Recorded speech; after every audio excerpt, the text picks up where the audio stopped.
Le directeur sportif du Bayern Munich, Max Eberl, a confirmé que les géants de la Bundesliga étaient en pourparlers avec Leroy Sané pour un nouveau contrat, alors que l'ailier était lié à Manchester United cette semaine. Le contrat de la star allemande expire à la fin de la saison et son avenir est incertain, mais il est clair que le Bayern Munich veut garder le joueur de 28 ans, qui a perdu sa place dans la hiérarchie du club allemand depuis l'arrivée de Vincent Kompany. Le temps de jeu de Leroy Sané à l'Allianz Arena a été réduit depuis l'arrivée de l'entraîneur belge et de Michael Olise, qui a fait des débuts très impressionnants en Bavière. L'ancien joueur de Manchester City n'a participé qu'à 2 des 6 premiers matchs de championnat des géants de la Bundesliga et si cela ne change pas au cours de la saison, cela pourrait avoir un impact sur les négociations concernant un nouveau contrat. Par l'intermédiaire de Fabrizio Romano, le directeur sportif du Bayern Munich, Max Eberl, a confirmé l'existence de ces négociations en déclarant « Nous sommes en pourparlers avec ses agents.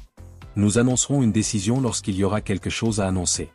Maintenant, le plus important est de se concentrer sur le terrain. » Florian Plettenberg a rapporté cette semaine que Manchester United surveillait la situation contractuelle de Leroy Sané au Bayern Munich et que si ce dernier ne parvenait pas à un accord avec le club de Bundesliga, les géants de la Premier League pourraient passer à l'action en 2025.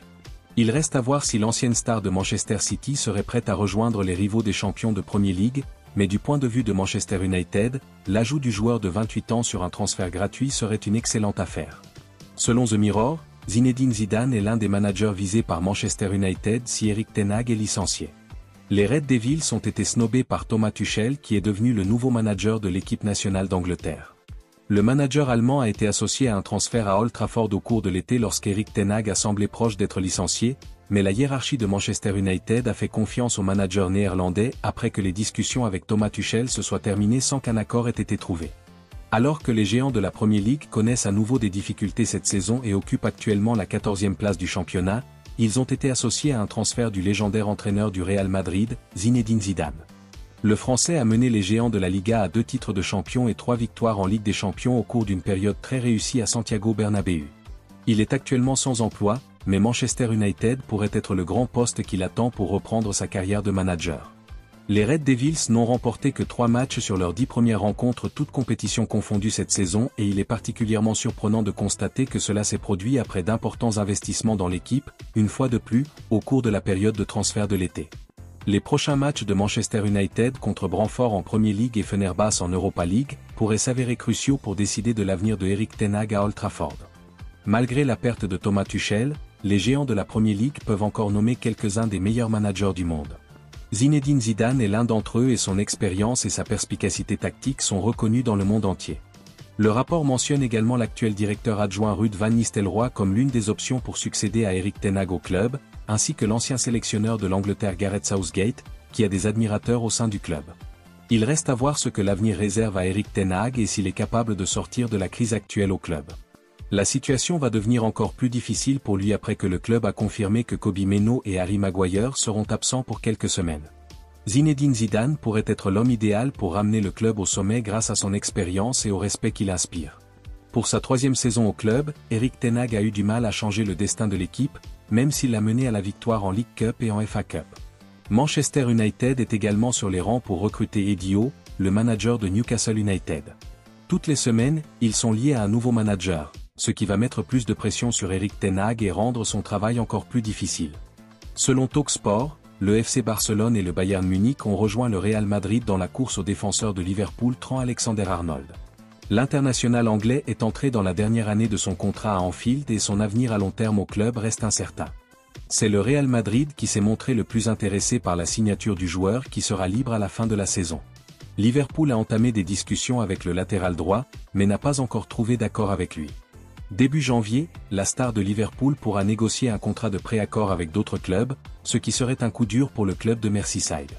L'intérêt du Real Madrid pour Trent Alexander-Arnold s'est intensifié après la blessure de longue durée de son arrière droit Dani Carvajal. Toutefois, les Madrilènes devront désormais se battre contre leurs rivaux, Barcelone et le Bayern Munich, pour obtenir la signature du joueur. Trent Alexander-Arnold est un élément clé de l'équipe de Liverpool, et, sous la direction d'Arne Slot cette saison, il a montré qu'il pouvait être aussi bon en défense qu'à l'autre bout du terrain. Sa forme avec l'Angleterre a été extrêmement impressionnante après que le manager intérimaire Lee Carsley lui a donné une chance d'être titulaire. Ses actions ont encore augmenté cette saison et c'est pourquoi les clubs du monde entier surveillent ses négociations contractuelles avec les Reds. Outre Trent Alexander-Arnold, Mohamed Salah et Virgil van Dijk ont également été cités comme candidats au départ de Liverpool, car ils se trouvent dans une situation contractuelle similaire à celle du latéral droit. Liverpool espère toujours garder son joueur vedette au club, mais chaque semaine qui passe et la fenêtre de transfert de janvier qui se rapproche, leur position est sur le point de s'affaiblir.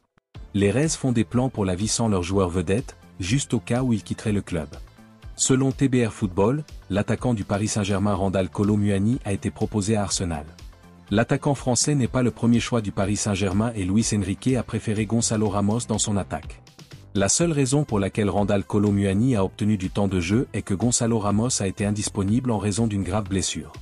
Les Gunners n'ont pas recruté de nouvel attaquant au cours de la période de transfert estival parce que le manager Mikel Arteta a fait confiance aux joueurs qu'il a dans le club.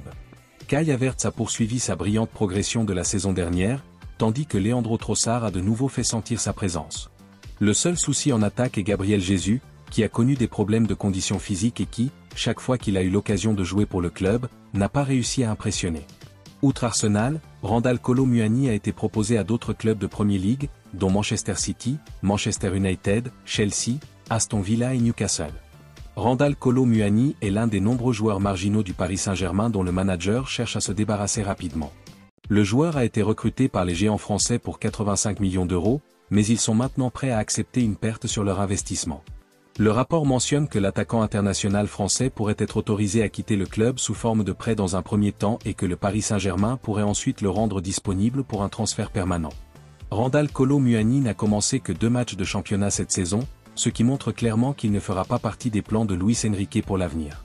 Les Gunners s'en sortent bien avec leurs options offensives actuelles, et, à moins qu'ils ne cherchent à recruter un attaquant prolifique comme Victor Gyökeres ou Benjamin Sesko, il n'est pas nécessaire de faire venir un autre joueur offensif au club. Kai Havertz a bien mené son attaque et a dépassé les attentes grâce à ses performances. L'Allemand est exactement le joueur dont Mikel Arteta a besoin pour son attaque, quelqu'un qui peut marquer des buts et faire le lien avec d'autres joueurs.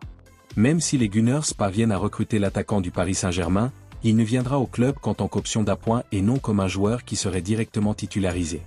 Bien qu'il n'ait que 17 ans, le Paris Saint-Germain aurait fait une offre record de 250 millions d'euros pour le Barcelonais Lamine Yamal cet été, offre qui a été immédiatement refusée par le président Joan Laporta. S'adressant à Barça One, cité par Cooked Offside, Joan Laporta a expliqué sans détour comment et pourquoi les Blaugranes ont tenu bon malgré ce qui aurait été une incroyable injection d'argent dans un club qui, il y a quelques années, était endetté de plus d'1 milliard d'euros. Il a déclaré « Ils sont venus m'acheter Lamine pour 250 millions d'euros et j'ai dit non il y a 6 mois. C'est le joueur le plus populaire au monde. Quelle est la valeur réelle de Lamine ? Eh bien, elle n'est pas reflétée dans la valeur comptable. » On pense que les géants français ont essayé d'arracher l'adolescent pour donner à leurs fans quelque chose à crier après la perte de Kylian Mbappé au profit des rivaux du Barça, le Real Madrid. Plutôt que d'encaisser, le Barça souhaite en fait prolonger le contrat du jeune homme. Il est clair que, si les blessures le permettent, Lamine Yamal sera la prochaine superstar du football, même s'il est injuste de le qualifier de nouveau Messi. Ce surnom a été brandi comme un confetti lorsqu'Ansu Fati est apparu sur la scène. Quelques saisons plus tard, après une grave blessure, le joueur n'a plus rien à voir avec ce qu'il était auparavant. Le refus de l'offre montre bien sûr que le Barça semble enfin voir la lumière au bout d'un très long tunnel. La profondeur et la qualité de l'effectif n'ont jamais été aussi bonnes depuis des années, et, sous la houlette de Hansi Flick, l'équipe se développe brillamment, remportant 8 de ses 9 matchs de Liga jusqu'à présent. Avec le Real Madrid à l'horizon, le Clasico sera un véritable test pour mesurer le chemin parcouru. Le Real Madrid aurait l'intention d'acquérir Josh Achampong, le jeune défenseur prometteur de Chelsea, lors de la prochaine période de transfert en janvier. Les géants espagnols voient en Josh Achampong une option à court terme au poste d'arrière droit et une solution à long terme pour sa ligne de défense.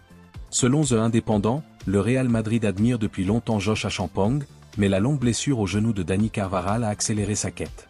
Le latéral espagnol est absent pour une longue période après avoir subi une grave blessure au genou qui comprend des déchirures du ligament croisé antérieur, du ligament croisé postérieur et d'autres ligaments. Les Madrilènes ont un besoin urgent d'une solution à long terme au poste d'arrière droit et ont déjà été liés à plusieurs joueurs, dont Trent Alexander-Arnold, Jérémy Frimpong et Pedro Porro. Le rapport explique que si Trent Alexander-Arnold sera sans aucun doute une recrue de choix pour les géants européens, Josh Achampong représente exactement le type de profil autour duquel les Madrilènes ont cherché à construire leur équipe. Le rapport ajoute que le Real Madrid est prêt à tester la détermination de Chelsea avec une offre de janvier pour Josh Achampong. Alors que Chelsea souhaite conserver son jeune défenseur, l'intérêt des Madrilènes est fort, et un transfert pourrait faire partie de leur stratégie à long terme pour reconstruire leur défense. Le défenseur central né à Londres a signé son premier contrat professionnel avec Chelsea en janvier 2024 et a fait ses débuts en Premier League en mai, en sortant du banc lors d'une victoire 2-0 contre Tottenham. Malgré des apparitions limitées dans l'équipe première de Chelsea, le potentiel de Josh Achampong n'est pas passé inaperçu. Des clubs de premier plan comme Liverpool, Newcastle United et Tottenham suivraient de près son évolution, ce qui rendrait la concurrence intense pour sa signature. Josh Achampong, qui fait partie du centre de formation de Chelsea depuis l'âge de 8 ans, a fait preuve d'une polyvalence et d'une qualité défensive qui en font un candidat intéressant pour les clubs de premier plan. Sa progression dans les rangs n'a fait que renforcer sa réputation d'étoile montante. Alors que Chelsea voudra probablement conserver son jeune défenseur, l'intérêt du Real Madrid semble fort, et les Madrilènes pourraient envisager un transfert dans le cadre de leur stratégie à long terme.